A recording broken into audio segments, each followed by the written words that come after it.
Adam had spent 7 years alone on the mining outpost of Kepler 442b. 7 years of red dust, howling winds, and the steady hum of extraction equipment. 7 years since the company had abandoned the colony, leaving him with a choice: wait for a rescue that might never come or die trying to leave. He'd chosen to stay. The outpost had everything he needed: solar generators, water recyclers, and enough spare parts to keep the systems running for decades. What it didn't have was people. Adam had made peace with that. Or so he thought. The distress beacon lit up his console at 2300 hours on a Tuesday. Adam stared at it for a full minute, convinced it was a malfunction. Nothing came to Kepler 442b anymore. Nothing except dust storms and his own fading memories of Earth. But the signal persisted. A ship damaged, requesting emergency landing clearance. Adam's fingers moved across the controls with rusty familiarity. Outpost 7 to unknown vessel. You're clear to land. Bay 3 is operational. The response came in accented but clear English. Thank you, Outpost 7. We are grateful. 20 minutes later, Adam stood in the landing bay as the battered transport settled onto the pad. It was a Zenthari ship. He recognized the elegant curves and bioluminescent panels, though most were dark now, probably damaged. The Zenthari were one of the few species that had treated humans as equals rather than primitives when first contact was made.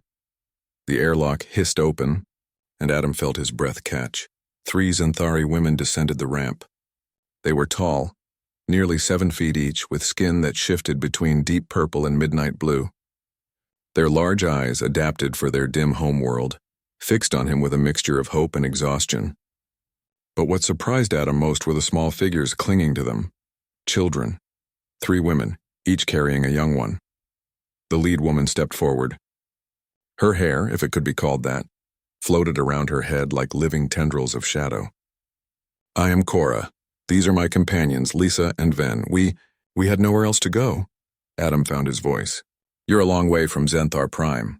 Cora's expression, somehow readable despite their alien features, showed pain. We are refugees. The Krell Dominion has claimed our colony worlds. They do not value families that lack a traditional structure. She gestured to the children. Single mothers are considered defective, weak. They wanted to take our children, redistribute them to proper households. The anger that flashed through Adam surprised him with its intensity. 7 years of isolation hadn't dulled his humanity after all. They're not taking anything from anyone here. Come inside. The habitation modules are small, but they're warm and safe. Over the next hours, Adam learned their story. Cora had been a stellar cartographer. Lisa, an engineer. Van, a physician. All 3 had lost their partners. Lisa to illness, Cora to an industrial accident. Ven to the same war that had made them refugees. They'd pooled their resources, stolen a transport, and run. We heard rumors, Cora explained as Adam prepared food, real food, from his carefully maintained hydroponics bay. That humans would help anyone. That you had a saying. Give me your tired, your poor, your huddled masses. Adam smiled sadly.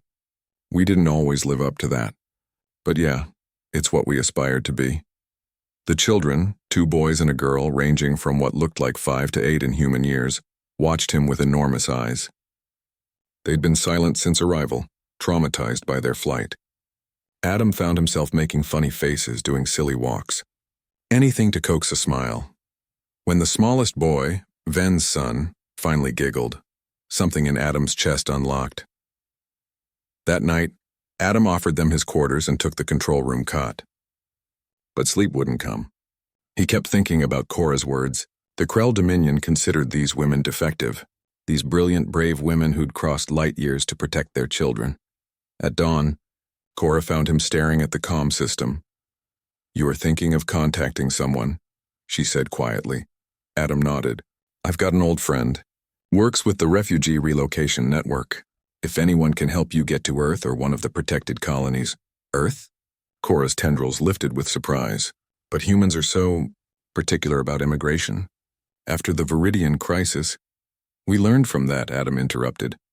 Made it right. Earth takes in more refugees than any 10 planets combined now. It's become kind of our thing, he smiled. Stubborn, hopeful idiots who believe everyone deserves a chance. Over the following days, while waiting for transport, something unexpected happened. The outpost came alive. Lisa helped Adam repair systems he'd given up on years ago. Fenn's medical expertise diagnosed a chronic pain in his shoulder he'd lived with for 2 years. Cora's children explored every corner of the facility with infectious joy. And Adam, lonely Adam, remembered what it meant to be part of something. The night before the rescue ship arrived, they gathered in the common room. The children slept in a pile nearby, finally secure enough to rest deeply. "Why did you stay?" Cora asked. "Alone for 7 years. Why not leave?"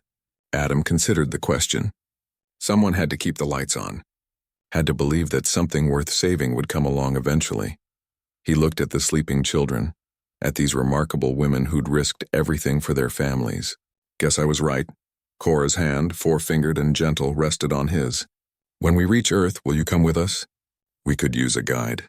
Someone who understands what it means to hope against darkness." Adam looked around the outpost that had been his prison and his sanctuary. Then he looked at the future sitting beside him. "Yeah," he said. "I think I'm done being alone."